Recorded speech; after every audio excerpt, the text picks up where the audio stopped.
नमस्कार, मैं विजय पुनिया। दिल्ली के कथित शराब घोटाले के मामले में तिहाड़ जेल में बंद मुख्यमंत्री अरविंद केजरीवाल को आज झटका लगा है। उन्हें लेकर सीबीआई आज दिल्ली के राउज एवेन्यू कोर्ट पहुंची थी। सीबीआई ने आज राउज एवेन्यू कोर्ट के अवकाशकालीन बेंच के सामने केजरीवाल को पेश किया था और कस्टडी की मांग की थी, जिसे जस्टिस अमिताभ रावत के बेंच ने स्वीकार कर लिया। सीबीआई ने कोर्ट से केजरीवाल की 5 दिनों की हिरासत की मांग की है। इस मामले में दिल्ली के सीएम अरविंद केजरीवाल की तरफ से पेश वकील विक्रम चौधरी वीडियो कॉन्फ्रेंसिंग के जरिए पेश हुए थे। उन्होंने कहा कि केजरीवाल को दूसरे मामले में न्यायिक हिरासत में रहते हुए सीबीआई द्वारा गिरफ्तार किया गया। इस मामले में कोई आदेश भी पारित हुआ, लेकिन हमें उसकी कोई जानकारी ही नहीं है। केजरीवाल के वकील विक्रम चौधरी ने कहा कि सीएम को हिरासत में लेना चिंताजनक है। हमें मीडिया से अरविंद केजरीवाल की गिरफ्तारी के बारे में जानकारी मिली थी। हम मांग करते हैं कि सीबीआई की ओर से दाखिल रिमांड अर्जी की कॉपी हमें भी दी जाए। केजरीवाल के वकील की दलील सुनने के बाद कोर्ट ने कहा कि हमें जो समझ आ रहा है उसके मुताबिक, क्योंकि वह न्यायिक हिरासत में थे, इसलिए सीबीआई ने 24 तारीख को अदालत के समक्ष पूछताछ के लिए आवेदन दायर किया था। फिर एजेंसी ने कल प्रोडक्शन वारंट और अनुमति लेने और उन्हें औपचारिक तौर पर गिरफ्तार करने के लिए आवेदन भी किया था। अभी तक उन्हें औपचारिक तौर पर गिरफ्तार नहीं किया गया था। अरविंद केजरीवाल के वकील ने ईडी की रिमांड का विरोध करते हुए कहा कि अगर मामला कल रखा जाए और हमें कागजात दे दिए जाए तो आसमान नहीं गिर जाएगा।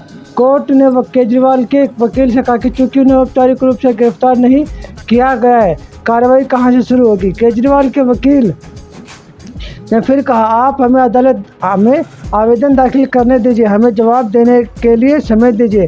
कल सबसे पहले इस पर सुनवाई हो सकती है। उन्होंने कहा कि केजरीवाल कोर्ट की हिरासत में है, क्या उन्हें सुनवाई का हक नहीं है। सीबीआई ने इसके जवाब के कहा कि ये दलीलें हमारी गिरफ्तारी के बाद आने दीजिए, क्या उन्हें इस स्तर पर सुना जा सकता है। सीबीआई के वकील डीपी सिंह ने कहा कि हम चुनाव से पहले और चुनाव के दौरान ऐसा कर सकते थे।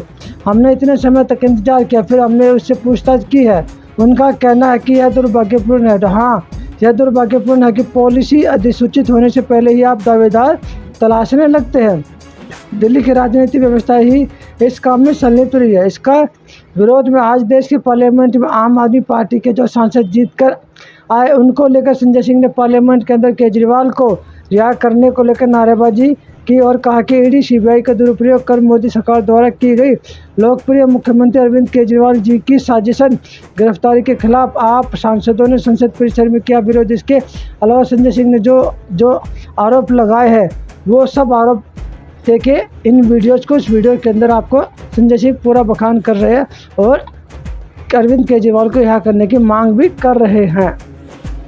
केजरीवाल को रिहा करो, रिहा करो, रिहा करो। केजरीवाल को रिहा करो, रिहा करो, रिहा करो। सीबीआई का दुरुपयोग बंद करो, बंद करो, बंद करो। जांच एजेंसियों का दुरुपयोग बंद करो, बंद करो, बंद करो।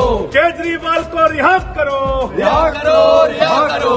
तानाशाही बंद करो, बंद करो, बंद करो। केजरीवाल को रिहा करो, रिहा करो, रिहा करो। तानाशाही बंद करो, बंद करो, बंद करो। अरे लोकतंत्र में तानाशाही नहीं चलेगी, नहीं चलेगी। अरे लोकतंत्र में तानाशाही नहीं चलेगी, नहीं चलेगी। अरे लोकतंत्र में तानाशाही नहीं चलेगी, नहीं चलेगी। लोकतंत्र जिंदाबाद, जिंदाबाद, जिंदाबाद। संविधान जिंदाबाद, जिंदाबाद, जिंदाबाद। तानाशाही मुर्दाबाद, मुर्दाबाद, मुर्दाबाद। अरविंद केजरीवाल जिंदाबाद, जिंदाबाद, जिंदाबाद। अरविंद केजरीवाल जिंदाबाद, जिंदाबाद, जिंदाबाद। केंद्र सरकार मुर्दाबाद, मुर्दाबाद, मुर्दाबाद। दिल्ली के लोकप्रिय मुख्यमंत्री जो 3 बार से प्रचंड बहुमत से जीत के आए हैं, उनको गिरफ्तार करके जेल में डाल दिया गया। और किस दिन जेल में डाला गया?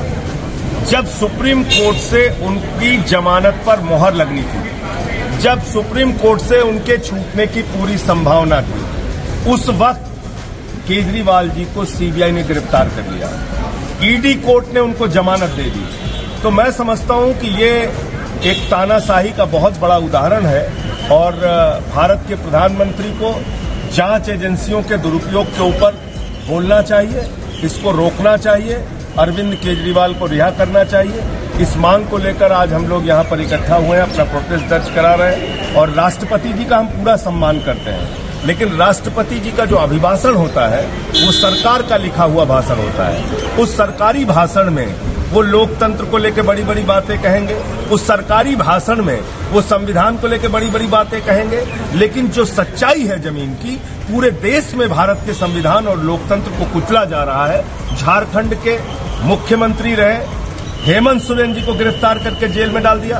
वेस्ट बंगाल में जांच एजेंसियों का दुरुपयोग हो रहा है, महाराष्ट्र में जांच एजेंसियों का दुरुपयोग हो रहा है, दिल्ली में जांच एजेंसियों का दुरुपयोग हो रहा है। हमारे मुख्यमंत्री जेल में हैं, हमारे एक शिक्षा मंत्री को जेल में डाल दिया, स्वास्थ्य मंत्री को जेल में डाल दिया, मुझे 6 महीने जेल में रखा। तो इस सारे सवालों को लेकर आज हम लोग यहाँ पर इकट्ठा हुए हैं और हम लोग सरकार के लिखे गए भाषण का बहिष्कार कर रहे हैं। राष्ट्रपति जी के प्रति पूरा सम्मान है, उनका अपना कोई कार्यक्रम होगा तो निश्चित रूप से हम लोग उसमें शामिल होंगे। इंडिया ब्लॉक के लीडर से भी आप लोगों ने मदद मांगी है क्या? आज तो हमने अपने प्रोटेस्ट की शुरुआत की है।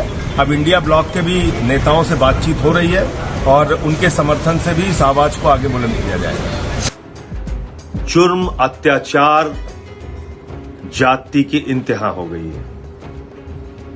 विश्वस्त सूत्रों से जानकारी मिली है कि ऐसे समय में जब सुप्रीम कोर्ट से अरविंद केजरीवाल जी को जमानत मिलने की पूरी संभावना है, उससे पहले केंद्र की भाजपा सरकार ने सीबीआई के अधिकारियों के साथ मिलकर एक बड़ी साजिश रची है और ये साजिश है अरविंद केजरीवाल के खिलाफ सीबीआई का फर्जी मुकदमा तैयार करके उनको गिरफ्तार करने की। पूरा देश देख रहा है बीजेपी की जाति, पूरा देश देख रहा है केंद्र सरकार का जुर्म, पूरा देश देख रहा है उनका अत्याचार और अन्याय और पूरा देश केजरीवाल के साथ खड़ा होगा इस अन्याय, इस अत्याचार, इस झूठे मुकदमे के खिलाफ। कैसे न्याय मिलेगा इस देश के अंदर अगर ऐसे ही झूठे मुकदमे लगा लगा के केजरीवाल को जेल में रखने के उद्देश्य से, उनकी राजनीति को खत्म करने के उद्देश्य से, आम आदमी पार्टी को बर्बाद करने के उद्देश्य से ये कार्रवाइयां की जाएंगी। आइए हम सब मिलकर इसके खिलाफ आवाज उठाएं। जय हिंद। तो निलंबन आपका हुआ था 1 साल पहले, उसे रिवोक कर दिया गया, आज आप संसद जा रहे हैं, क्या कुछ मुद्दे आम आदमी पार्टी उठाएगी? मैं सबसे पहले तो राज्यसभा के सभापति माननीय श्री जगदीप धनखड़ जी का, हमारे उपसभापति जी जो प्रिविलेज कमेटी के चेयरमैन हैं और प्रिविलेज कमेटी के सभी मेंबर्स को हृदय से आभार और धन्यवाद व्यक्त करता हूं कि उन्होंने मेरा निलंबन वापस लिया। आज सदन की कार्रवाई राज्यसभा की भी शुरू होगी और महामहिम राष्ट्रपति जी का अभिभाषण है। आप सब लोग जानते हैं कि हमारे साथ क्या हो रहा है, दिल्ली के साथ क्या हो रहा है, दिल्ली में किस तरीके से एक निर्वाचित मुख्यमंत्री को जो प्रचंड बहुमत से जीत के आए उनको जेल में रखा गया है। ईडी कोर्ट से उनको जमानत मिल गई तो नियम कानून को ताक पर रखकर केंद्र की बीजेपी सरकार के जो ईडी के लोग हैं वो हाई कोर्ट पहुंच गए, बगैर आदेश की कॉपी के स्टे ले लिया जो भारतीय न्यायपालिका के इतिहास में कभी नहीं हुआ। और ठीक उसके पहले जब सुप्रीम कोर्ट की सुनवाई होनी थी, जब ईडी की कोर्ट की जमानत पर मुहर लगनी थी सुप्रीम कोर्ट की, उस वक्त सीबीआई पहुंचती है, एक झूठा मुकदमा तैयार करती है और केजरीवाल जी को गिरफ्तार कर लेती है। ये तानाशाही की इंतहा है, ये जुर्म की इंतहा है, ये अत्याचार की पराकाष्ठा है जो केंद्र की मोदी सरकार अरविंद केजरीवाल जी के साथ कर रही है। इसका अंत होगा और जनता ही इसका अंत करेगी। अभी 240 पे पहुंचे हैं, कल को 24 पे पहुंचेंगे और निश्चित रूप से ये जो तानाशाही है इसका तो अंत होगा। इसी लेकर आप लोग प्रोटेस्ट करेंगे, राष्ट्रपति के अभिभाषण का बहिष्कार करेंगे? राष्ट्रपति के अभिभाषण का निश्चित रूप से बहिष्कार करेंगे क्योंकि ये महामहिम राष्ट्रपति जी का अपना खुद का वक्तव्य नहीं होता बल्कि वो सरकार का वक्तव्य पढ़ती है। सरकार की जो लिखे हुए भाषण होते हैं उसको पढ़ती है। तो इसलिए हम लोग राष्ट्रपति के अभिभाषण का बहिष्कार करेंगे।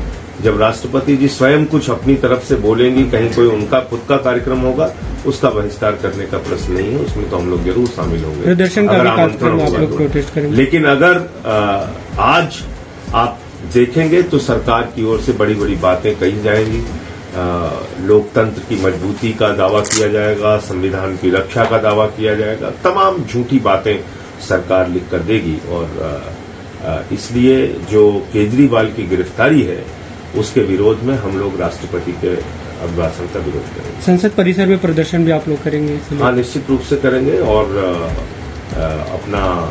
अपनी आवाज भारत के तानाशाह को पहुंचाने का प्रयास करेंगे।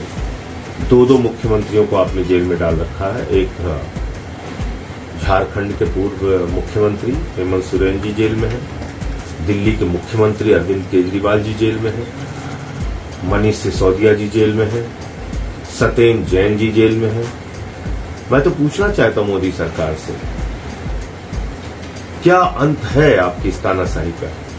क्या सीमा है आपकी तानाशाही की? कभी तो आप रुकेंगे, कभी तो आप थमेंगे नहीं। एक के बाद एक मुकदमे, एक के बाद एक झूठी कहानियां, एक के बाद एक अत्याचार। तो मैं समझता हूं कि अब इस तानाशाही के अंत का समय आ गया है। 240 पे रुके हैं और मैं तो बार बार कहता हूं ये सरकार ज्यादा दिन चलेगी नहीं। आपने कल प्रेस कॉन्फ्रेंस में कहा था कि इंडिया ब्लॉक की पार्टी से बात करेंगे, इस पे समर्थन को लेकर कई दलों से बातचीत हुई है। आप लोग प्रोटेस्ट कर रहे हैं या बहिष्कार कर रहे हैं, उसे लेकर कोई बातचीत? कई दलों से बातचीत हुई है। सीपीएम, सीपीआई, टीएमसी, कांग्रेस के भी कुछ नेताओं से बातचीत हुई है और समाजवादी पार्टी के राष्ट्रीय अध्यक्ष जी कल खुद आए थे। उन्होंने इस केजरीवाल जी की गिरफ्तारी का विरोध किया है, उनसे भी बात हुई है। तो अलग अलग दलों से बातचीत हो रही है। आरजेडी के भी नेता से आज बात हुई है। तो हम लोग इसको मिलकर ये मामला उठाएंगे। झारखंड के पूर्व मुख्यमंत्री हेमंत सोरेन जी, दिल्ली के मुख्यमंत्री केजरीवाल जी और हमारे 2 अन्य साथी, और इसके साथ साथ बंगाल में जिस तरीके से सीबीआई और ईडी का दुरुपयोग हो रहा है, ये सारे मामले उठाए जाएंगे। एक अंतिम सवाल, जो समाजवादी पार्टी के एक सांसद है, उन्होंने मांग की कि जो सेंगोल लगा हुआ है संसद भवन में, उसे हटाकर उसकी जगह संविधान की प्रति लगाई जाए। संविधान की प्रति तो लगानी ही चाहिए। एक एक सदस्य को संविधान देश का दिखना चाहिए, जो बाबा साहब डॉक्टर भीमराव अंबेडकर जी ने देश के 144 करोड़ लोगों के लिए लिखा है, जो कश्मीर से कन्याकुमारी तक लागू होता है। तो ये कोई बुरा प्रस्ताव नहीं है। उसको संविधान की कॉपी लगाना चाहिए संसद के अंदर। उसे हटा के संविधान लगाना चाहिए।